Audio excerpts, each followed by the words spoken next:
देखो, कॉन्स्टिट्यूशन चाहता है 130 करोड़ लोगों में भाईचारा। कॉन्स्टिट्यूशन चाहता है 130 करोड़ को न्याय मिले। कॉन्स्टिट्यूशन चाहता है 130 करोड़ लोगों की बराबर प्रोग्रेस हो। कॉन्स्टिट्यूशन चाहता है सामाजिक रूप में भी लोग एक दूसरे को अपने समान जैसा समझे, भाई बहन एक दूसरे को अपने जैसा, अपना रिश्तेदार समझे, अपने जैसा इज्जत दें उसको। ये कॉन्स्टिट्यूशन चाहता है। उसके हिसाब से तो कोई काम नहीं हो रहा। लेकिन भाजपा तो लगातार ये कह रही है कि हमने कभी भी कॉन्स्टिट्यूशन को ऐसा नहीं हुआ कि वो महत्वता नहीं दी जो देश में पहले से बरकरार है। कॉन्स्टिट्यूशन में तो ये है, कॉन्स्टिट्यूशनल हेड जो है इस देश का, राष्ट्रपति, उसको बेचारे ना भूमि पूजन में बुलाया ना उद्घाटन पे बुला रहे। इससे बड़ा क्या वायलेशन होगा। लेकिन सर, भाजपा लगातार ये कह रही है कि अगर जो नींव रखने वाले, जो पहली ईंट रखने वाले प्रधानमंत्री हैं, तो उद्घाटन भी उन्हीं की ओर से किया जाए, तो इसमें दिक्कत क्या है? ये किसी प्रधानमंत्री के बाप की प्रॉपर्टी है क्या? ये देश किसी की बपोती है क्या? वो एक प्यादा है जनता का। कुछ दिनों के लिए प्रधानमंत्री बना रखा, आगे फ्यूचर का पता नहीं, बना के रखेंगे नहीं रखेंगे। असली मालिक देश के लोग हैं 130 करोड़। उनकी भावना से जो खिलवाड़ करेगा वो एमएलए एमपी हो सकता है, अब फ्यूचर प्राइम मिनिस्टर होता है, राष्ट्रपति हो सकता है। वो फ्यूचर में उसको सबक सिखाती है लोग, इसीलिए इलेक्शन होते हैं। लेकिन सर, ये बात भी बोली जा रही है, इंदिरा गांधी पर लोग आ रहे हैं, राजीव गांधी पर लोग बात कर रहे हैं कि उन्होंने भी कहीं ना कहीं पार्लियामेंट में उद्घाटन करे हैं। तो तब क्या हुआ था? तब राष्ट्रपति क्यों नहीं आता? बेटा, ये कांग्रेस और बीजेपी का बपोती थोड़ा ये देश, ये इनकी प्रॉपर्टी थोड़ा, ना कांग्रेस की प्रॉपर्टी है ना बीजेपी की प्रॉपर्टी है। कांग्रेस ने कोई गलत काम किया तो हम तो उसका भी विरोध करते हैं, मगर पता चला है कि कांग्रेस ने तो अनेक्सी का उद्घाटन किया था, इंदिरा गांधी ने या राजीव गांधी ने कोई लाइब्रेरी का उद्घाटन किया था। पर दोनों ही केसेज में शुरू में जो भूमि पूजन हुआ या जो शुरू में सेरेमनी हुई वो देश के राष्ट्रपतियों ने की थी। एक बार वीवी गिरी ने, दूसरी बार वेंकटरमन जी ने, क्या नाम था उनका, हाँ, आधारशिला उन लोगों ने रखी थी। उन्होंने तो फिर भी 50% बदमाशी की। ये तो 100% बदमाशी पे उतर आए, बहाना लेते हैं उसने। अरे उन्होंने जो गलत काम किए तुम उसको करें, तुम्हारे को किसने अधिकार दे दिया? तुम किसी को कह रहे इसीलिए अधिकार दे दिया क्या? इस देश की बहुत सारी बहन बेटियों की इज्जत लगातार लूटी जा रही है, जो बोल नहीं पा रहे हैं, दफ्तरों में हर शोषण हो रहा है देश में, इसलिए तुमने वो अधिकार समझ लिया कि हम भी कर सकते हैं पहलवानों का शोषण। कांग्रेस के राज में ऐसे होता था, हम भी ऐसे करेंगे। ना कांग्रेस की ना तुम्हारी बपोती नहीं है, तुम्हारे बाप की प्रॉपर्टी नहीं है देश, ना कांग्रेस का ना बीजेपी। सर, आपने यहाँ पे पहलवानों की बात करी, तो मैं ये जानना चाहूंगी कि अगर जब पॉक्सो का एक्ट लग जाता है तो कहीं ना कहीं 24 घंटे के अंदर गिरफ्तारी होती है, जो हम सबकी जानकारी में है, लेकिन गिरफ्तारी क्यों नहीं हो रही है? कोई कानूनी दांवपेच आप हमें बताना। बेटा, ये गलत इंटरप्रिटेशन कर रहे हैं। असली इंटरप्रिटेशन क्या है? गिरफ्तारी का मतलब क्या होता है?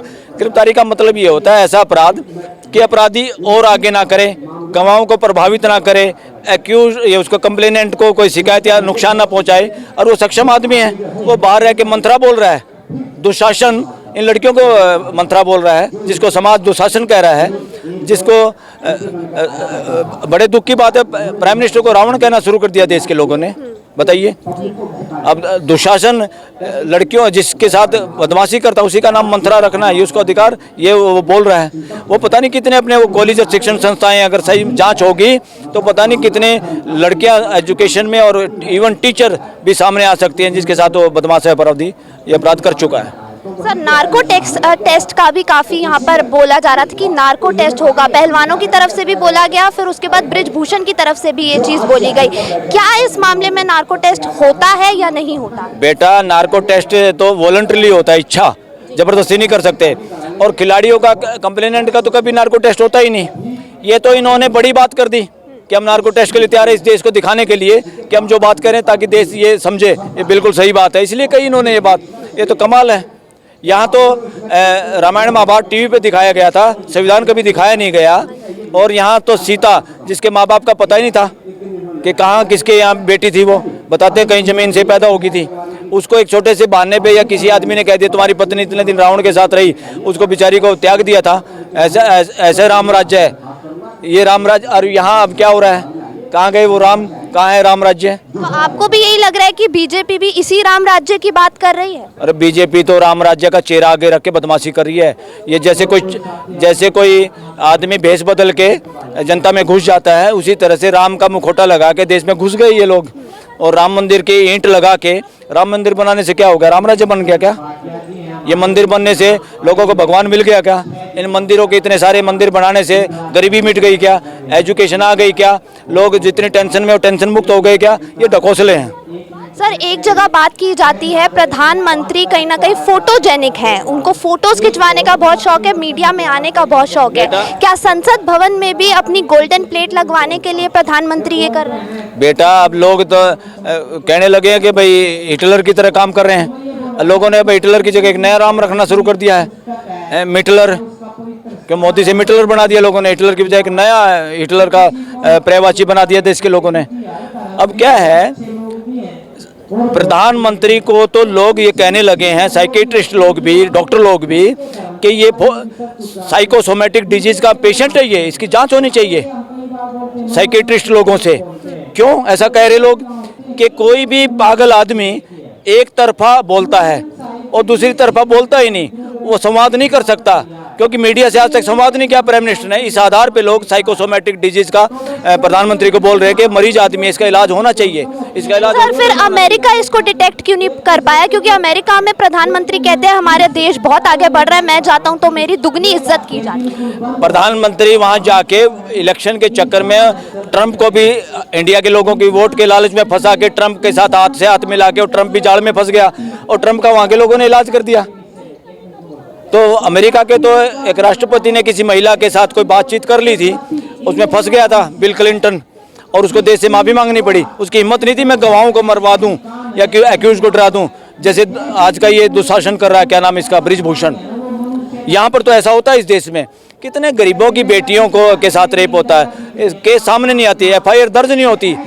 ये थोड़ा पहलवान लोग हैं, ये थकते नहीं। 15-15 साल जो अपने लक्ष्य के पूरे के लिए संघर्ष करता रहता है, कितना संघर्ष होता है, ये थकेंगे क्या? मोदी पहलवान है क्या? इस देश का कोई और गृह मंत्री पहलवान है क्या? ये पहलवान ये थकने वाले नहीं, ये पूरे देश को जागरूक कर देंगे। सर आगे आंदोलन तो कहीं ना कहीं अपनी जगह चलता रहेगा, लेकिन लीगल प्रोसीजर क्या है कि एक लीगली हम आगे बढ़े कि बृजभूषण की गिरफ्तारी जल्द से जल्द हो? लीगल प्रोसीजर भी चल रहा है और धीरे धीरे जजों में भी हिम्मत आएगी, जजों में हिम्मत आएगी इनके संघर्ष से, क्योंकि बहुत सारे लोग इस देश में गरीब गुरबा लोग हैं जो जेलों में पड़े हैं। जब कोई अमीर होता है, बड़ा वकील होता है, प्रभाव होता है, इवन पॉलिटिकल इंटरफेरेंस होता है जजों पे, वो लोग छूट जाते हैं, उनकी जमानत भी हो जाती है। गरीब गुरबे तो बेचारे जेल में सड़ रहे हैं। अगर देश की जांच की जाए तो सबसे ज्यादा अपराध इस देश में गरीब गुरबों पे हो रहा है। छोटे छोटे अपराध में लोगों को जेलों में डाला जा रहा है, जेल में पड़े हैं, जमानत नहीं हो रही है। अब ये लोग ऐसे खिलाड़ी हैं, देश की भावनाएं जुड़ गए हैं, और जिस क्षेत्र से आते हैं कम से कम वहाँ के लोग डरते नहीं, दबते नहीं, वो गिरेबान पकड़ते हैं जहाँ से बच्चे आते हैं। और ये हिम्मत मारने के साथ पूरा देश भी इंतजार में है कि हरियाणा से या इस एरिया से वो लहर उठेगी, पूरे देश में सफाया होगा इन लोगों का। और ये भी हो सकता है कि आने के बाद, सरकार बदलने के बाद, ये जो लोग आज नशे में हैं ये जेल में ना मिले, ऐसा पॉसिबल है। गिरफ्तारी होगी बृजभूषण की गिरफ्तारी करनी पड़ेगी, होगी। जब होगी, जब वोट की कैलकुलेशन भी कमजोर पड़ जाएगी। जो रिपोर्ट अभी आ रही है ना इनके पास, अभी ये सोच रहे शतरंज के खेल में हम जीतेंगे, कैलकुलेशन अभी बांटने के एक्सपर्ट है ना, ये देश को बांटने के एक्सपर्ट हैं। अब तो लोग ये कहने लगे हैं कि खाली पुलवामा अटैक नहीं, गोधरा कांड भी इन लोगों ने करवाया था। यहाँ तक बातें चल रही हैं देश में, और अब जचने लगी है, ये हकीकत मिलेगी अगर इसकी जांच हो तो दोबारा।